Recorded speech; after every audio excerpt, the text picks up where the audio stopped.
जब हम सुनते हैं कि किसी मामले में एक साथ 9 पुलिसकर्मियों को फांसी की सजा दी गई है, तो दिमाग में सबसे पहली तस्वीर क्या बनती है? हाँ, मतलब कोई बहुत बड़ी आतंकवादी साजिश या कोई बड़ा अंडरवर्ल्ड सिंडिकेट ही होगा। बिल्कुल, हम मान लेते हैं कि अपराध का स्तर कुछ ऐसा होगा जो राष्ट्रीय सुरक्षा से जुड़ा हो। सही बात है। लेकिन क्या हो अगर मैं कहूं कि इस ऐतिहासिक सजा की शुरुआत सिर्फ एक मोबाइल फोन की दुकान के शटर को 15 मिनट ज्यादा खुला रखने से हुई थी। ये सुनना शुरुआत में किसी डिस्टोपियन फिल्म की कहानी जैसा लगता है। एकदम मतलब विश्वास ही नहीं होता। एकदम लेकिन ये हमारे सिस्टम की एक बहुत ही कड़वी और जमीनी हकीकत है।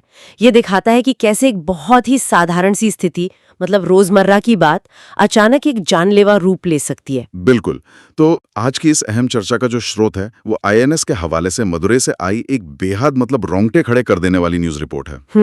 और आज हम तमिलनाडु के तूतुकुड़ी जिले के सदनकुलम की उस खौफनाक घटना, उस कस्टोडियल डेथ की पूरी टाइमलाइन समझने वाले हैं। हाँ, और उसके पीछे की मैकेनिज्म को भी डिकोड करेंगे। सही कहा। हम ये समझने की कोशिश करेंगे कि कैसे कोरोना काल के एक छोटे से प्रशासनिक नियम के उल्लंघन ने एक पिता और पुत्र की जान ले ली, और कैसे न्यायपालिका ने इसे दुर्लभतम मामला या जिसे अंग्रेजी में रेयरेस्ट ऑफ रेयर कहते हैं, वो मानते हुए 9 पुलिसकर्मियों को मृत्युदंड सुनाया। हाँ, तो इस विश्लेषण का उद्देश्य सिर्फ घटनाक्रम को जानना नहीं है। बिल्कुल नहीं। इसका उद्देश्य उस मानसिकता, उस सत्ता के नशे और उस पूरी कानूनी प्रक्रिया को समझना है जो एक स्थानीय पुलिस थाने को अचानक एक यातना गृह में बदल देती है। तो चलिए उस समय में वापस चलते हैं।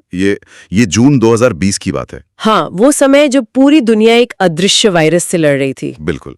हमारे यहाँ बहुत सख्त लॉकडाउन लगा हुआ था। तो तूतुकुड़ी जिले के सतनकुलम इलाके में पी जयराज और उनके बेटे जे बेनिक्स की एक मोबाइल फोन की दुकान थी जी। और रिपोर्ट के मुताबिक 19 जून की शाम को उन्होंने कोरोना के नियमों का उल्लंघन करते हुए अपनी दुकान तय समय से थोड़ी देर तक खुली रखी। बस थोड़ी ही देर। हाँ, और फिर पुलिस आती है और जयराज को पूछताछ के लिए उठा ले जाती है। और जब बेटे बेनिक्स को ये रात पता चलती है तो वो पुलिस स्टेशन पहुंचता है। जाहिर सी बात है, कोई भी बेटा यही करेगा। बिल्कुल। वहां अधिकारियों के साथ उसकी बहस होती है और पुलिस उसे भी हिरासत में ले लेती है। अब यहाँ मुझे एक बात बिल्कुल समझ नहीं आती। ये ऐसा है जैसे कोई ट्रैफिक सिग्नल तोड़े और उसे सीधा सजाए मौत दे दी जाए। हाँ, ये तुलना काफी हद तक एक महामारी के दौरान दुकान खुली रखना एक प्रशासनिक मुद्दा था ना। हाँ, इसके लिए चालान काटा जा सकता था। चालान कर सकता था, बिल्कुल, या दुकान सील की जा सकती थी। बात थाने के अंदर इतनी बेकाबू कैसे हो गई? देखो, मैं आपके इस ट्रैफिक सिग्नल वाले उदाहरण से पूरी तरह सहमत नहीं हूँ। अच्छा। हाँ, क्योंकि हमें इसे जून 2020 के उस विशिष्ट माहौल, उस चश्मे से देखना होगा। वो एक सामान्य समय नहीं था। हाँ, वो अनिश्चितता का दौर था। बिल्कुल। लॉकडाउन के दौरान पुलिस केवल नियम लागू करने वाली कोई साधारण एजेंसी नहीं रह गई थी। उनके पास लगभग असीमित अधिकार आ गए थे। सड़कें एकदम खाली थीं। कोई राहगीर नहीं था जो वीडियो बना सके। हाँ, कोई मीडिया भी नहीं था जो तुरंत सवाल पूछ सके। सटीक बात। जब आप किसी को बिना किसी बाहरी निगरानी की इतनी शक्ति दे देते हैं तो वो शक्ति अक्सर अहंकार में बदल जाती है। तो आप कह रहे हैं कि ये केवल एक दुकान खुली रखने का मुद्दा था ही नहीं? नहीं, ये शक्ति के प्रदर्शन का मुद्दा बन गया था। बाप रे। जब जयराज को उठाया गया तो वो पुलिस के लिए शायद एक रूटीन शक्ति प्रदर्शन रहा होगा, लेकिन जब उनका बेटा बेनिक्स थाने पहुंचता है और अधिकारियों से सवाल करता है तो वो उनके ईगो पे लग गया। बिल्कुल। उसे पुलिस के अहंकार पर सीधे हमले की तरह देखा गया। मतलब एक आम नागरिक का थाने के अंदर आकर पुलिस की कार्रवाई पर सवाल उठाना, वो बर्दाश्त नहीं हुआ उनसे। हाँ, उस समय के उस सुप्रीम अथॉरिटी वाले माइंडसेट को ये बिल्कुल बर्दाश्त नहीं हुआ। बेनिक्स को हिरासत में लेना किसी कानून के तहत नहीं था। तो फिर क्या था वो उस चुनौती को कुचलने का एक तरीका था। यहीं से प्रक्रिया पूरी तरह पटरी से उतर गई और व्यक्तिगत ईगो ने कानूनी प्रक्रिया की जगह ले ली। और यहीं से ये कहानी अपना सबसे खौफनाक रूप लेती है। रिपोर्ट के जो तथ्य हैं वे सीधे तौर पर बहुत परेशान करने वाले हैं। बहुत ज्यादा। हिरासत में पिता और पुत्र दोनों को बेरहमी से पीटा गया, लेकिन मारपीट से परे जो सबसे अमानवीय हिस्सा इस रिपोर्ट में सामने आता है वो ये है कि पुलिस ने उन दोनों को अपना ही बहता हुआ खून अपना खून साफ करने के लिए मजबूर किया। हाँ, ये सच में। और उसके बाद खुद को बचाने के लिए उन पर एक झूठा मामला मतलब एक फर्जी एफआईआर दर्ज कर दी। जी। और इस अमानवीय प्रताड़ना के कारण कुछ ही दिनों बाद अस्पताल में उन दोनों की मौत हो गई। ये बहुत ही दुखद अंत था। खून साफ करवाने वाली बात पर मैं थोड़ा रोकना चाहूंगा। क्या ये सिर्फ एक क्रूर मानसिकता थी, मतलब मजा आ रहा था उन्हें, या इसके पीछे सबूत नष्ट करने की कोई सोची समझी रणनीति थी? देखो, इसके दोनों ही पहलू हैं। अगर हम मनोवैज्ञानिक स्तर पर बात करें तो किसी इंसान से उसका ही खून साफ करवाना उसे पूरी तरह से तोड़ देने की, उसकी गरिमा खत्म करने की। हाँ, उसकी गरिमा और आत्मसम्मान को कुचल देने की एक तकनीक है। पुलिस ये सीधा संदेश देना चाहती थी कि यहाँ तुम्हारी कोई हैसियत नहीं है। सही बात है। लेकिन इसका एक बहुत बड़ा तकनीकी और कानूनी पहलू भी है।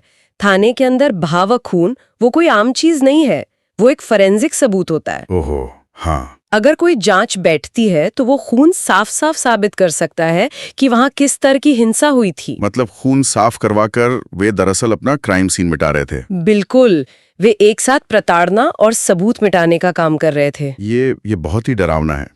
और यहीं से वो फर्जी एफआईआर वाली बात जुड़ती है। हाँ। अगर मैं इसे एक एनालॉजी से समझाऊं तो ये बिल्कुल वैसा है जैसे किसी अस्पताल में कोई डॉक्टर जानबूझकर अपने मरीज को किसी दूषित उपकरण से संक्रमित कर दे और फिर मेडिकल रिकॉर्ड में ये लिख दे कि मरीज जब अस्पताल आया था तब वो पहले से ही उस गंभीर संक्रमण का शिकार था। बहुत सटीक तुलना है ये। पुलिस के लिए वो एफआईआर उनका वो झूठा मेडिकल रिकॉर्ड था। बिल्कुल। देखिए, आपराधिक न्याय प्रणाली में यानी हमारे क्रिमिनल जस्टिस सिस्टम में एफआईआर या फर्स्ट इंफॉर्मेशन रिपोर्ट एक बहुत बुनियादी दस्तावेज होता है। हाँ, सबसे पहले वही देखा जाता है। सही कहा। अदालतें, मजिस्ट्रेट और जांच एजेंसियां सबसे पहले उसी एफआईआर को पढ़ती हैं।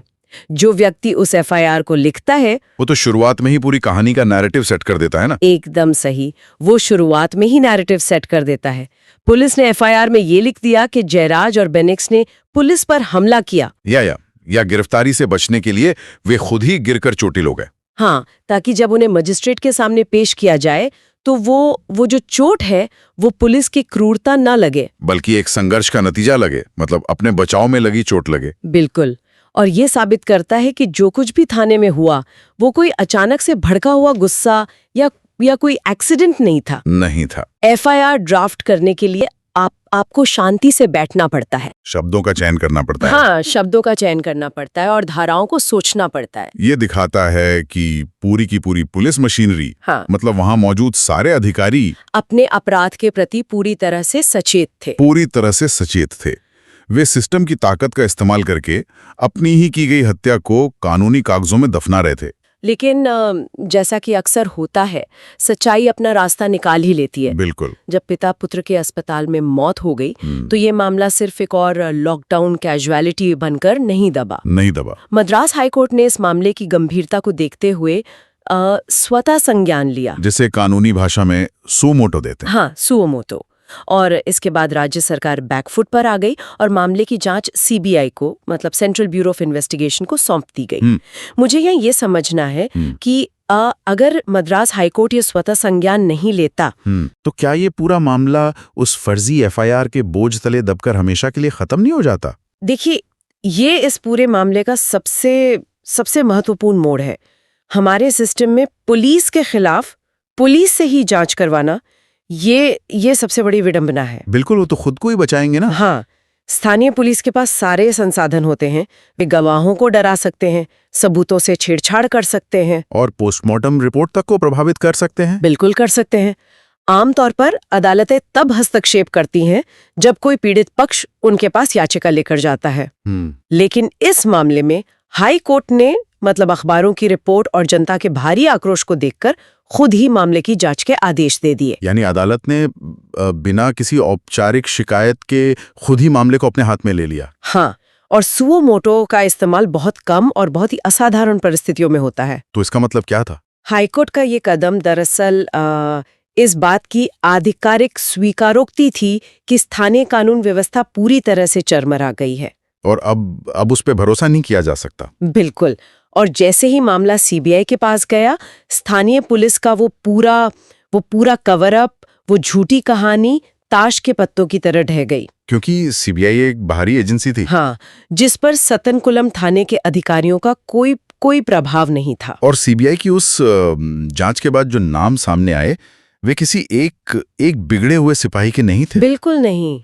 शुरुआत में 10 पुलिस कर्मियों को आरोपी बनाया गया। ट्रायल के दौरान एक आरोपी स्पेशल सब इंस्पेक्टर पालदुरई की कोरोना से मौत हो गई, लेकिन बाकी बचे 9 आरोपियों को अदालत ने दोषी करार दिया। जी। अब रिपोर्ट में दिए गए इन नामों और पदों पर गौर कीजिए। पूर्व इंस्पेक्टर एस श्रीधर, पूर्व सब इंस्पेक्टर बालकृष्णन और रघु गणेश, हेड कांस्टेबल मुरुगन और सामीदुरई। हाँ, और अन्य लोग भी।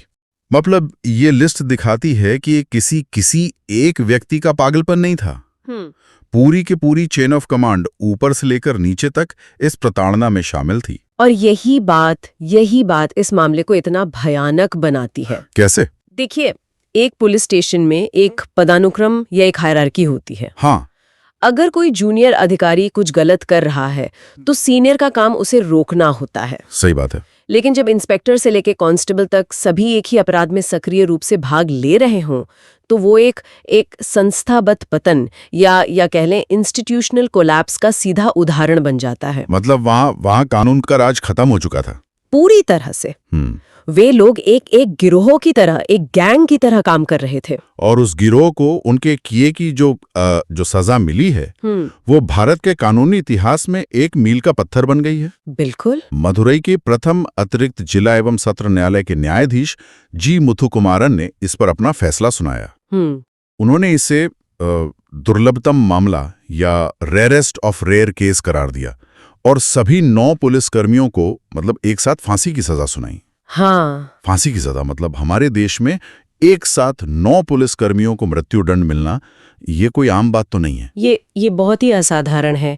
मतलब भारतीय कानून में मृत्युदंड हर हत्या के मामले में नहीं दिया जाता है। हाँ, उसके कड़े नियम है। सुप्रीम कोर्ट के पुराने फैसलों के आधार पर ये केवल उन दुर्लभतम मामलों में दिया जाता है जहां अपराध का तरीका इतना क्रूर, विभत्स और अमानवीय हो कि कोई और सजा न्याय के पैमाने पर खरी ही न उतरे। और जज ने जो टिप्पणियां की हैं वे बहुत शक्तिशाली हैं।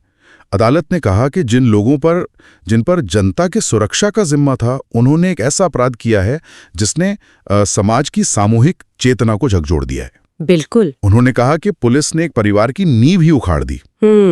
तो ये सामूहिक चेतना या कलेक्टिव कॉन्शियसनेस का यहाँ क्या अर्थ है? मतलब क्या इसका मतलब ये है कि जनता इस घटना से बहुत ज्यादा डरी हुई थी? देखो, ये डर से कहीं ज्यादा ये विश्वास के टूटने के बारे में है। विश्वास का टूटना। हाँ, समाज एक अदृश्य अनुबंध पर चलता है, एक सोशल कॉन्ट्रैक्ट पर। हम राज्यों को और पुलिस को ये अधिकार देते हैं कि वे हम पर जरूरत पड़ने पर बल प्रयोग कर सकते हैं। हाँ, कानून व्यवस्था बनाए रखने के लिए। लेकिन इस शर्त पर कि वे हमारी रक्षा करेंगे। बिल्कुल। जब एक आम इंसान किसी वर्दीधारी को देखता है तो उसके अवचेतन मन में, मतलब सबकॉन्शियस में, ये आना चाहिए कि वो सुरक्षित है। सही बात है। लेकिन जब वही वर्दीधारी एक निहत्थे नागरिक को, वो भी थाने के अंदर, बेरहमी से मार डालता है तो वो केवल एक व्यक्ति की हत्या नहीं होती। तो वो क्या होती है? वो समाज के उस बुनियादी विश्वास की हत्या होती है। बाप रे। जज का ये कहना कि सामूहिक चेतना झकझोर दी गई, ये इस बात का प्रतीक है कि अगर अदालत ऐसे मामलों में नरमी बरतेगी तो लोग सिस्टम पर से पूरी तरह भरोसा खो देंगे और समाज में अराजकता फैल जाएगी। बिल्कुल। अदालत ने यह भी स्पष्ट किया कि आरोपियों ने जानबूझकर मतलब इंटेंशनली घातक चोटें पहुंचाई। हाँ, मतलब कोई शक की गुंजाइश नहीं छोड़ी गई कि ये एक सोची समझी हत्या थी। एकदम स्पष्ट था वो। लेकिन सजा सिर्फ फांसी तक सीमित नहीं रही। नहीं, अदालत ने दोषियों पर 1,40,00,000 रुपए का मतलब एक बहुत भारी जुर्माना भी लगाया है जो पीड़ित परिवार को मुआवजे के रूप में दिया जाएगा। जी। अब यहाँ मैं थोड़ा उलझन में हूँ। क्या हुआ? 1,40,00,000 रुपए ये बहुत बड़ी रकम है, लेकिन क्या राज्य द्वारा दिया गया पैसा किसी इंसान की जान की कीमत हो सकता है? क्या ये न्याय को मतलब एक आर्थिक लेन देन में नहीं बदल देता? ये बहुत वाजिब सवाल है। देखो, कोई भी धनराशि कितनी भी बड़ी हो किसी पिता या पुत्र को वापस नहीं ला सकते। बिल्कुल नहीं ला सकते। लेकिन न्याय व्यवस्था में जुर्माने को जान की कीमत के रूप में नहीं देखा जाता है। तो इसे कैसे देखा जाता है? इसे दो अलग-अलग नजरियों से देखने की जरूरत है। पहला, हाँ, ये दोषियों पर एक अत्यंत कठोर आर्थिक दंड है। अच्छा, वे न केवल अपना जीवन और अपनी स्वतंत्रता खो रहे हैं, बल्कि उनकी संपत्तियों और उनकी आर्थिक स्थिति को भी नष्ट किया जा रहा है। मतलब उन्हें पूरी तरह से तोड़ा जा रहा है। हाँ, ये एक स्पष्ट संदेश है कि सत्ता के दुरुपयोग की कीमत आपको आर्थिक रूप से भी चुकानी होगी। और दूसरा नजरिया? दूसरा वो जिसे जज ने परिवार की नींव उखाड़ने की बात कही थी। हाँ, जब किसी परिवार के दो मुख्य कमाने वाले सदस्य इस तरह छीन लिए जाते हैं, तो वो परिवार सामाजिक और आर्थिक रूप से पूरी तरह तबाह हो जाता है। एकदम सड़क पर आ जाता है। बिल्कुल।